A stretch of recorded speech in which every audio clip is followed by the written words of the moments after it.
Hi, this is Tutor Nick P, and this is Word Origins 3. The word origins today is narcissist and echo. Both of these words actually derive from or come from Greek mythology. And the reason we're covering them together is because the stories are actually interconnected. Okay, so let's take a look at the note here. The word and name echo comes from a mythology story. Echo was a nymph. Okay, now if you've ever read mythology, sometimes you hear about nymphs.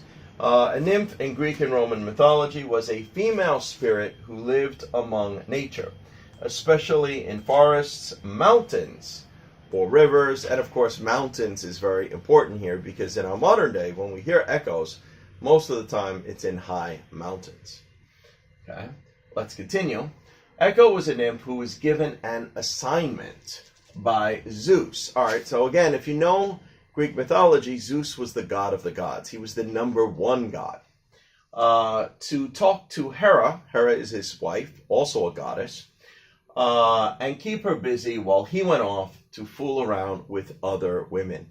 Yeah, it's kind of funny if you ever read Greek mythology, you find out that the gods act just like humans, that they have just as bad qualities as humans. And Zeus was really bad. He just liked to fool around with all kinds of women, especially human women. He would often appear to them and, try to seduce them. So let's continue.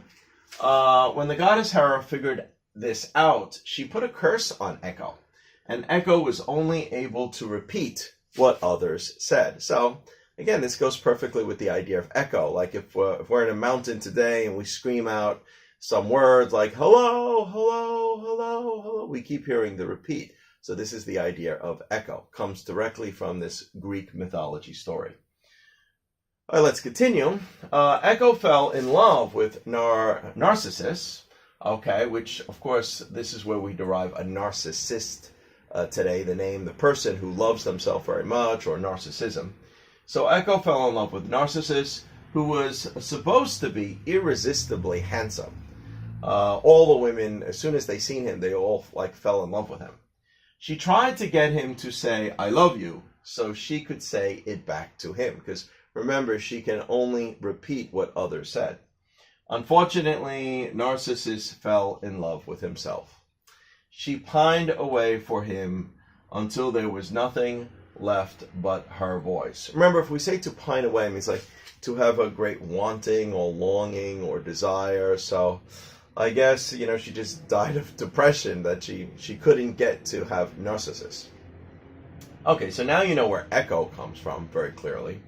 Let's continue with Narcissus here. So now Narcissus could not understand why so many women doted over him, gave him so much attention, and when they seen him, they always they had all these expressions on their face, and he thought a lot of them were just kind of silly.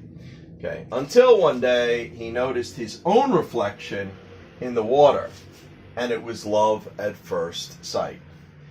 He loved himself so much that he could not leave the pond. So that's how he could see himself. He could only see himself in the water, and he didn't want to leave his own reflection. So he just stayed at the pond and continued to look at himself because he fell in love with himself. He eventually died. And as the story goes, a beautiful flower appeared where he died.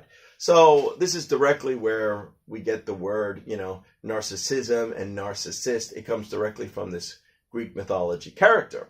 There's also a flower that is named after Narcissus, his actual Greek name too. So anyway, these are the origins. This is where we get the words both narcissist and echo from. Okay, anyway, I hope it was clear. I hope it was informative, and I hope you enjoyed it. Thank you for your time. Bye-bye.